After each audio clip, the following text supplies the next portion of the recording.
হর হর মহাদেব।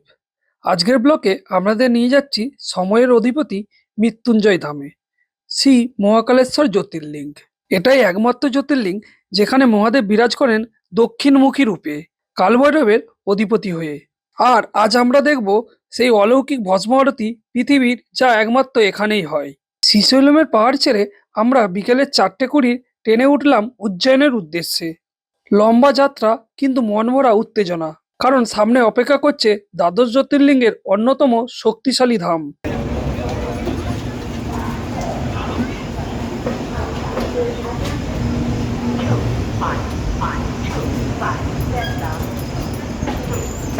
রাত 9:15 নাগাদ পৌঁছালাম উজ্জয়ন স্টেশনে।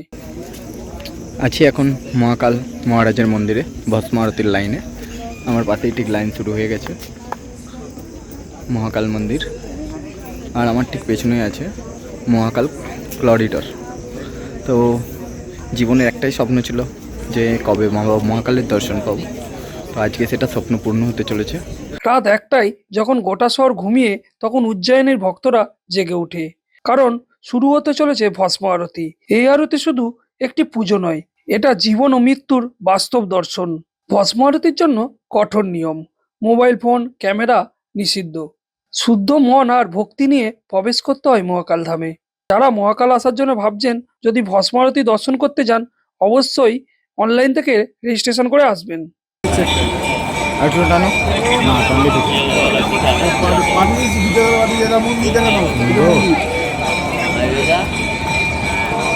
অবন্তিকা নরেশ কি যায়। যখন গর্ভগৃহে মহাদেবের উপর ভস্ম অর্পণ করা হয়, তখন মনে হয় জীবনের শেষ সত্যটাই চোখের সামনে দাঁড়িয়ে আছে। ঢাক, মন্ত্র, শঙ্খধ্বনি, এই মুহূর্তটা ভাষায় বোঝানো যায় না, শুধু অনুভব করতে হয়। দর্শন করা হয়ে গেল।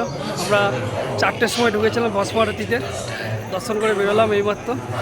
সুন্দর দর্শন হয়েছে। এটা মানে মহাকালে এসে এত সুন্দরভাবে দর্শন পাবো এটা আশা করিনি। ভস্ম আরতির পরে সকালে আবার আসলাম মহাকালের দর্শনে। এবার শান্ত পরিবেশ, ধূপের গন্ধ আর হাজার হাজার ভক্তের জয়ের ধ্বনি। জয় শ্রী মহাকাল, দক্ষিণমুখী মহাদেব, যিনি মৃত্যুকেও নিয়ন্ত্রণ করেন। পুরাণ অনুযায়ী এখানে মহাদেব স্বয়ং মহাকাল রূপে বিরাজ করেন, ভক্তদের রক্ষা করতে। এই লিঙ্গটি স্বয়ংভূ, মানুষের তৈরি নয়, স্বয়ং প্রকাশিত। মহাকাল দর্শন অসম্পূর্ণ থাকে কালভৈরব দর্শন ছাড়া। তাই আমরাও বেরিয়ে পড়েছিলাম কালভৈরব দর্শন করতে। কালভৈরব দর্শন করার পর আমরা এখানের কিছু সাইট সিন ঘুরেছিলাম।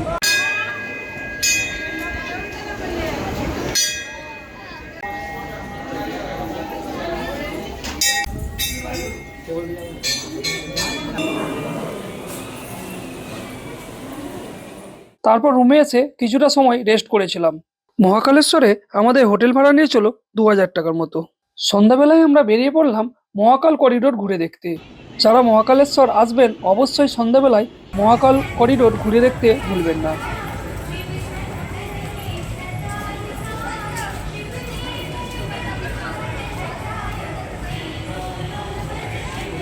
মহাকাল দর্শনের পর আমাদের যাত্রা শেষ হয়নি।